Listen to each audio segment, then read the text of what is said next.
What actually constitutes a PS2 rarity? We're going to try and go for it and understand what counts as a rarity according to CEX, but I think it's just the cost. Anyway, let's go through it. Welcome to PS2 Mini Games. PS2 Mini Games.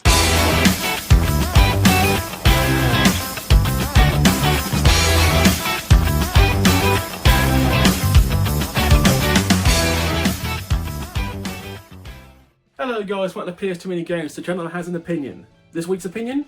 Paper Mario The 1000 Year Door is by far the best Paper Mario game and the best Mario RPG ever made. I'm going to get some shit for that one. He's right. Well said. But seriously, welcome to PS2 Mini Games. We're going to talk about CEX yet again. I do it about once a month. I try to limit it, but sometimes we need to. So, as long-time viewers of the channel know, I do keep my suspensive games in its own stacks. It's a small form of DVD stand that holds about 40 games. So I usually put my most expensive games in that stand. I haven't actually changed it or done anything with it since the PS2 Rarities became a thing at CEX. So what I'm going to do now is I'm going to take them all from the stack, give them their own shelf, and basically go through them one by one, and just basically go for price comparisons of what they were 6 months ago to what they are now. What you'll find is nearly every game has gone up about £20 to £30, all thanks to the tag of rarities. And it's starting to affect the gaming market somewhat, especially on eBay, because people are now using the rarities to basically bump up prices to make more money. And I have no problem with sellers doing that. I do resent the fact that one company's made my job a lot harder to do this. I do resent that, but that's just the way it is. That's capitalism. It's a bitch. That's just the way it is. Depending on when this episode comes out, I will already either had my package episode, or we were going into the package episode. I'm not going to go into details of what was in the package. All I say is I was very pleased with the results, and it made my day collecting some of those. I wish I could be more specific, but I don't want to ruin anything coming up. Because Dave's editing that one, I'll be editing this one, so we'll see which one comes up first. I think I will be mine, because when I edit, I tend to do it inside a single day, because A, I don't do as much detail as Dave, and B, when I really get into editing, I go hard. Since the start of the channel, I've become a much better editor. Not as good as Dave. Dave's still 3 times the editor I am, but I can now do basic stuff. And someone made a comment and said, why do you put music in the background of your videos? That's a fair question. The reason I do that is mainly I don't like awkward silences. They're a pisser. What a pisser. In all seriousness, the track I've been using in the last month and a half is actually a remixed track from Sonic Generations. It is Door into Summer, one of the main themes from the amazing game Knuckles Chaotix, which was released on the Sega Mega 32, I want to say? Or was it the Mega 32 CD? It was one of the add-ons for the Genesis that tried to keep it going, or Mega Drive as we call it in Europe. They tried to keep giving it more life, but kind of just made it a bit bad. Anyway, it was one of the only few games for that actual device, and not many people played that. I've played it online on an emulator. And it's actually quite a decent game. Weird, but very decent. And I think a physical copy these days will cost you a lot of money. I'm not 100% sure how much it'll cost you, but I think we're talking hundreds. I could be making it up, but I swear I've seen Knuckles Chaotix 32X copies worth a lot of money. Anyway, that's the track I'm using, and I find it to be very chill. And also, I've got to be very careful what tracks I use, because I mentioned in the past, because obviously we're now monetizing the channel, and we make literally pence a day. That's seriously pence. We're not making any real money on this channel. But the point is, Nintendo music, they care. They will no, you will not take that money. Sega don't give a flying fig about you taking their tracks. We've had literally no copyright issues with Sega whatsoever, and I've blatantly taken some of their old tracks, especially some Sonic's themes. So Sega, thank you. One last thing before we actually get into the meat and crux of this episode. Do we think Sega going out of the console market 20 years ago plus now was a good thing or a bad thing? To be honest, I think in the way things have turned up, I think it was a good thing, because Sega obviously now just make games, and besides Sonic, Sega makes some good franchises. Obviously, they make Total War franchise, Football Manager for the hardcore football fans out there. That's made by Sega. A lot of simulation games, but Sega make good games. But they keep Sonic going because obviously Sonic makes them the most money. And the Sonic fan base are a hardcore, loyal fan base who are not weird in any way. We're not going to go to that one. Anyway, let's get on to the actual topic of the day. Cex Rarities, PS2 Rarities to be sure. What constitutes rare? That is always the question I like to throw at people, and no one can give me a definitive answer. Cex is basically, think, value means rarity, because anything over £40 apparently constitutes as rare. Well, that is true and not so much true, and that is poor English. I apologise. Rare can be subjective. There are like maybe 4 to 5 different reasons why a game could be rare. And I mean, the main definition of rare is obviously something that is came out like limited copies or is just literally impossible to find. Like the Getaway, the silver version, the one that's only got like 1,000 copies or 2,000 copies. That is legit rare, and that will cost you between 150 to 250 pounds easily. But that comes up with like numbered copies, so you can tell it's real or not. So that kind of thing. But there's other factors that constitutes rarity these days.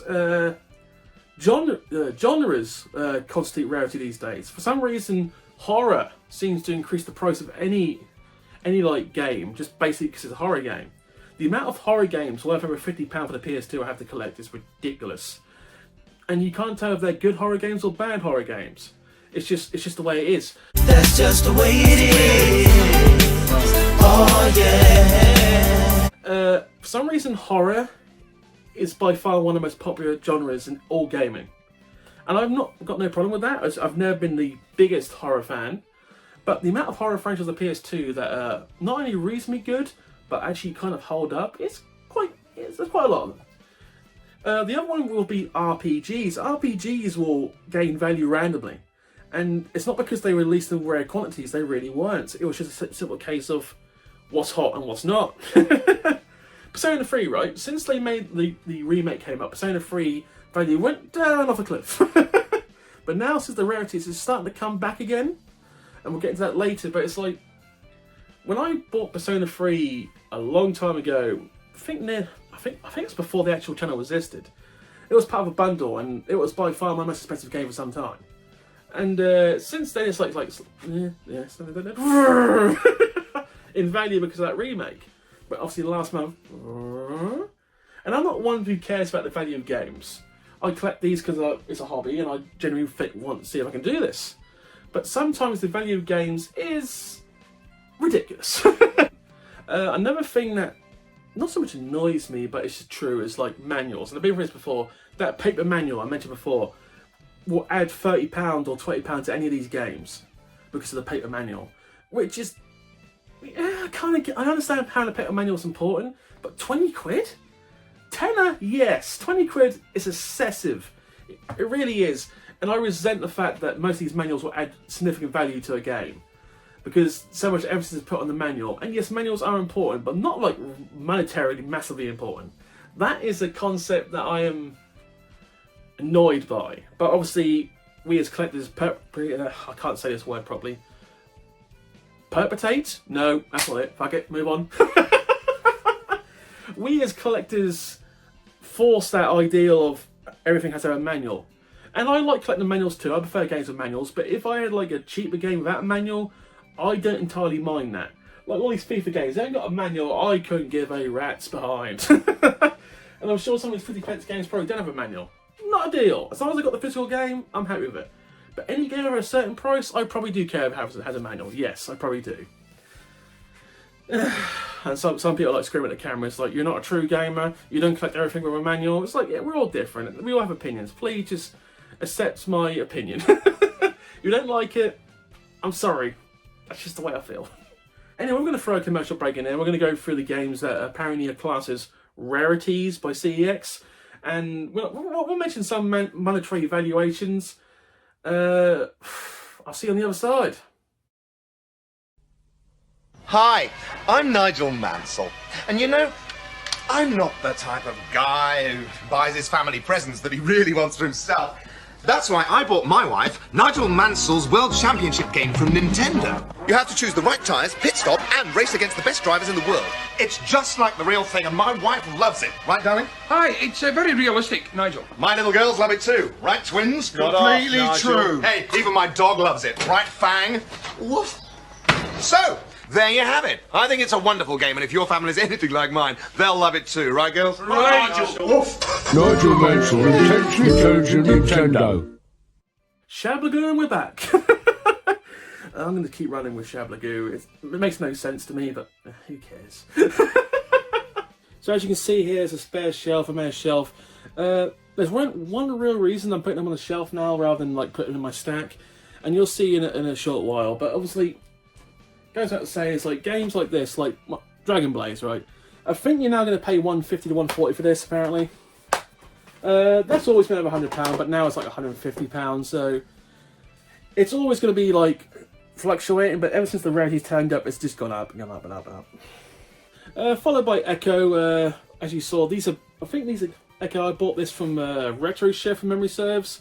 I think you're paying like $140 for that these days for the manual. Manual. Just, you know, sometimes I look at these as like, they come with a manual, right? I always check everything. It's like sometimes you have to double check things even though you know it has a manual. It sounds like stupid. You always worry that someone's just going to come into your games room and like just take one thing out, but you don't know what they're taking. So you got to check everything. That's the epitome of domestic terrorism, is when your significant other just takes one game out of the section, or just goes into one game, removes the manual, just puts it back. It's like when someone takes your bookmark in a book and puts it in a different page. It's domestic terrorism. Obviously followed by Kingsfield 4. I remember I paid £100 last March at Last Level Games. Now worth £140 apparently, according to Cex Rarities. Yeah, logic. How a game can gain £40 in a year, just randomly. I don't know. And obviously Baroque, £125 that's now cost you. Now this is where it starts to get interesting, because to be honest, Baroque is an alright game. I wouldn't call it a fantastic game. It's not what I would call... Is it worth £125? No. To be honest, no. For the actual gameplay side of it, no, I wouldn't pay £125. I got that from Retro Chef in like a bundle deal kind of thing, so... But it's the first game I would say on this list where I don't quite understand the monetary value of that. Maybe it's just a rare game, but I don't know. If someone could explain it to me, it would be great, because I don't think Baroque's worth £125 any time of the week. And then obviously comes the game that took me months to find, 10,000 Bullets. Rarity. This actually was rare to find. And the fact that the original owner paid a tenner for it should tell you something. Now it's worth £110. £115 actually, according to CEX. So that has to be rare, because it took me ages to find it, and now it's hard to find. CX never has a copy of that in stock for long. Literally, if they find one, they'll be gone inside a day. So I understand the rarity aspect of that game. That makes sense. Then comes Haunting Grounds, the game that is now worth £100 with manual. Remember, this game was, what, a year, 2 years ago, worth not even 50 maybe? Not even 40, so it like doubled the value in 2 years. Horror game. I wouldn't call it a rare game, because you see a copy of that of any like gaming market, it's a horror game. That's what gave it the value. So would I call that super rare? No, I wouldn't give that the feel of like a rare game. It's a very... This sounds so stupid. Out of all the rare games, it's one of the most common ones you will see. Sounds so wrong, but so true. Like the big three games. Rule of Rose at the big three games is the game you're most likely going to see out of all three of them. That's just the way it is. That's just the way it is. Then Silent Hill Origins comes up. £95 you're going to pay for this Silent Hill game. Another case of, I don't think it's actually rare to find Silent Hill Origins. I think because it's part of the Silent Hill franchise, they add value to it. I wouldn't call them rare, because Silent Hill 2, 3 and 4 are not rare. Whichever way you spin it, you can find a copy of that quite easily on eBay. It's just the popularity of that franchise is why the price is so bloody high. Yes. Then comes a game that I was actually kind of shocked how much they value it now. That's Hack Part 4.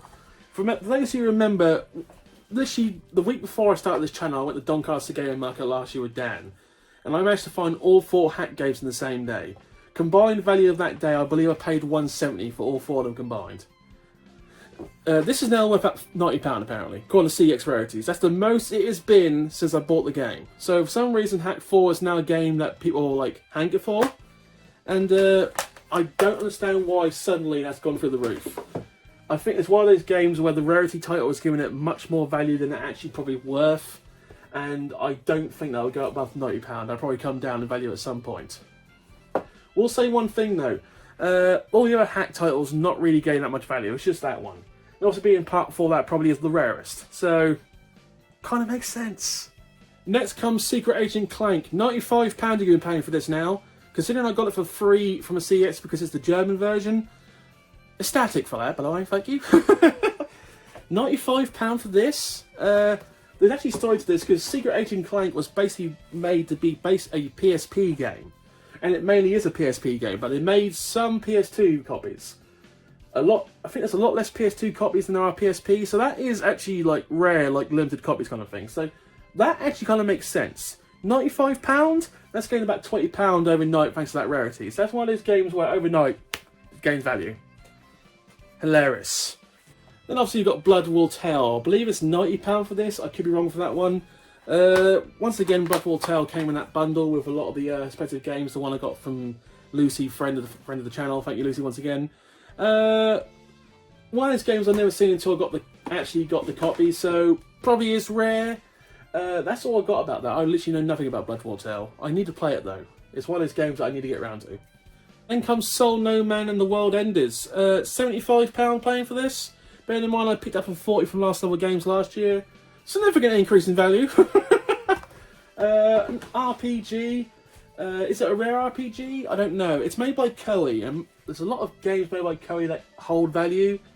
Obviously, for those who played Dynasty Wars and Samurai Wars games, that's where you probably know Koei from. But obviously, Koei made a lot of rare games for the PS2.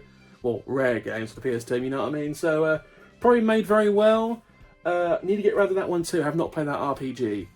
When you get in an RPG, you've got to start it and finish it and not stop. Now I'm in my 30s, my attention span for long games has dwindled. So when I pick a game, I have to really try to get focused with it. I don't know if anyone else has got that problem, but I tend to have that problem these days. A game that really gained value through the rarities is Dragon Ball Z Budokai Tenkaichi 3. Say that fast all the time. 70 quid for this now, by far the most expensive it's been since I've started collecting for the PS2. Basically put about £15 extra on it for no real reason, because it's now a rarity. Probably one of the most common rarity games, to be honest. Shouldn't do that much longer. Put it in context, the Platinum version I picked up from Leeds was significantly cheaper than that. I think I paid 55 or was it 45? Anyway, significantly cheaper than that, and that was the week before the rarities kicked up, so right time, right place for that buy.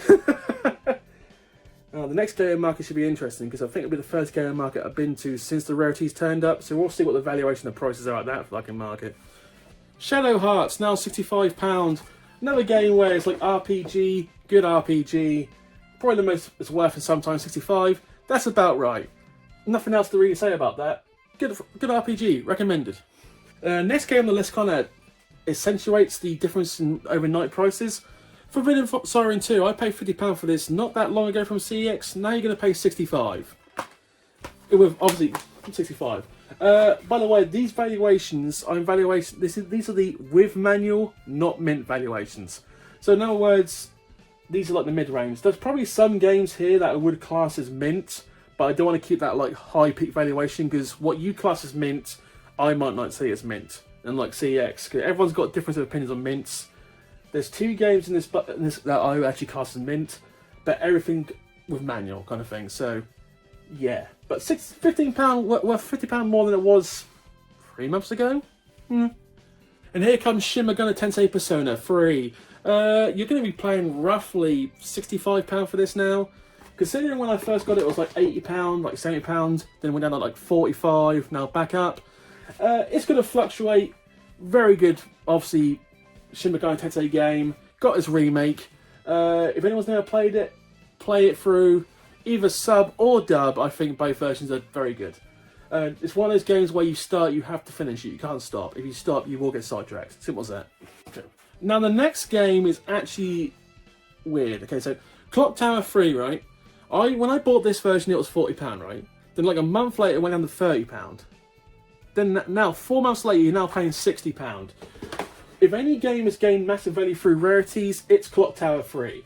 I have no idea how it's gained £30 in 3 months, but it has. And for those who missed out on buying it for 30 quid, bummer. Out of all the games that has gained value in rarities, that's probably the one that's gained the most. I don't know why. Metal Slug Anthology, £60. I paid 40 for, no, this was part of a bundle. But it was averaging at 40 for the last 6 months, so going out £20 because of rarity, it's about right. Across the board, they all gain about £20 in value, so it's about right for CEX like pricing system. Nothing to say about that. Metal Slug's obviously fantastic games. If you like 2D shoot 'em ups, Metal Slug are one of the best ones. Project Zero 2 is one of the better increases. I think it's between £70 and £80, so really it should go something like there. I'll put it there for now. But like all horror games, it's gained a little bit. I paid £60 for that like months ago, so it's gone up a little bit. It's going to keep that same price. I don't see that going anywhere near £100. I could be wrong. I think Project Zero 3 is near £100. Haven't got that one. Need to get that one. We'll be searching that one more. Hopefully I might pick that up at Oxford. Manhunt 2, as I say, is one of these games where you pay £55 5 months ago, now it's worth 70 quid. So, one of those games where, to be honest, it's probably going to stay like that. It's not going to gain that much in price. It really won't. Not one of my favourite franchises, Manhunt. I understand the idea of Manhunt, but it's like £70? No. I just don't get it. And I'm sorry for anyone that offends that. I just don't get why Manhunt 2 is such a expensive game. Part 3 of Hack is worth £60. So like Part 4, which is got a price, Hack 3 kind of held its price.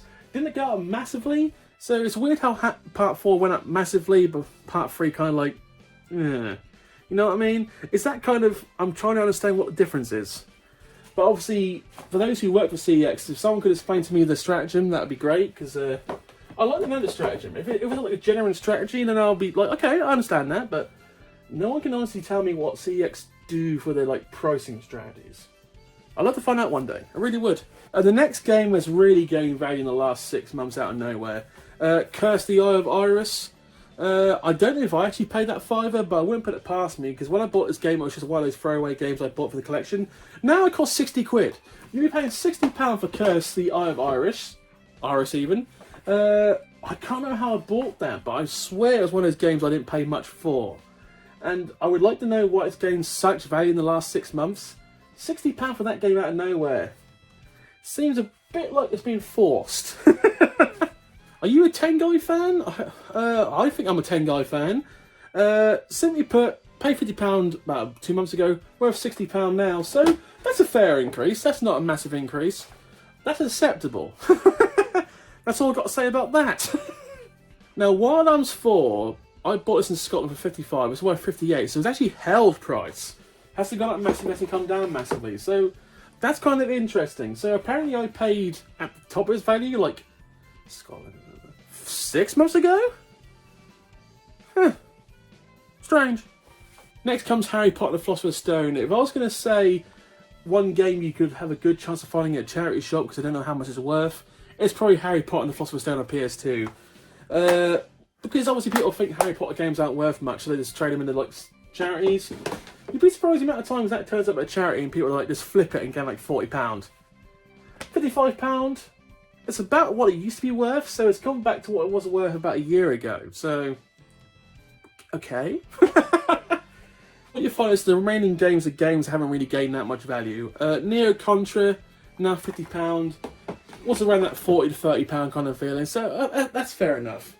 Castlevania is now £50. The rarer one is now worth like £90 to £100, so I need to find that one. But £50 for Castlevania, okay, that'll just be £40. What you find is like a lot of the £40 games they just put a tenner on, so not the greatest increase in price, to be honest. A game I kind of missed was Armored Core 9breaker. I think you're paying between £65 and £70 for that now. Obviously I paid 55. Any Armored Core game is going to be worth something. I'll just put it here for now. I can change it if we need to.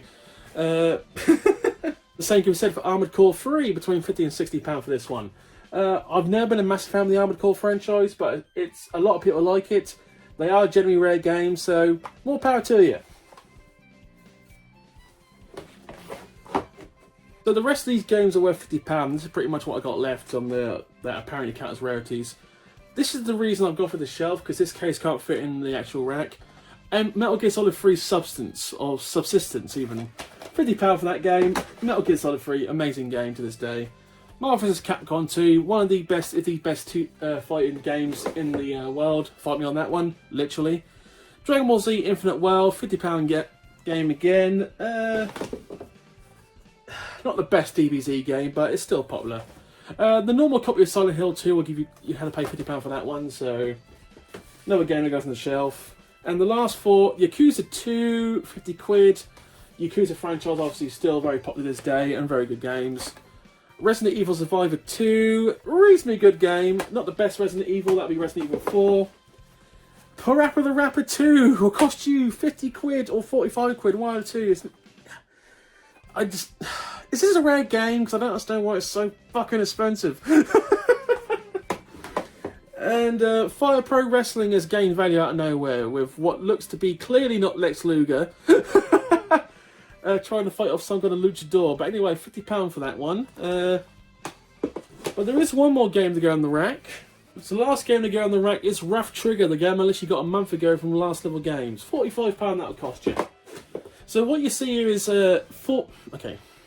So basically, long story short, this rarity system,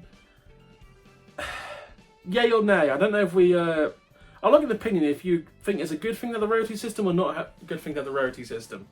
Obviously, I don't like going to CX all the time, but when I got a game I need, I go there because it's just simpler. But this rarity system has put some real value on certain games that doesn't really belong. So at the moment, I've got very mixed feelings on the rarity system, but we'll see how it pans out. The one thing it is very nice, it does tell you if it's got the manual or not. That makes a big difference, I suppose. They're kind of like helping you on that one. But yeah, yay or nay, yeah, I'm still on mixed feelings on that, man. But obviously it's here to stay for a little while, so we'll see what happens. Anyway, thank you for watching this episode. Please comment and subscribe. Depending on which episode comes out first, I hope you enjoyed the last episode from the box I got in the mail. Future episodes, obviously, I'm going to do some kind of peripheral episode in the next month. I'm not quite sure which one to do. I've got to plan ahead. I'm probably going to hit up Norwich Last Level Games again in the next 2 weeks because I haven't been there for a month, and I try to go once a month now because they've been super helpful. Besides that, I'm literally winging the hell out of it at the moment, so we'll see what happens. Anyway, have a good evening, guys. See you later.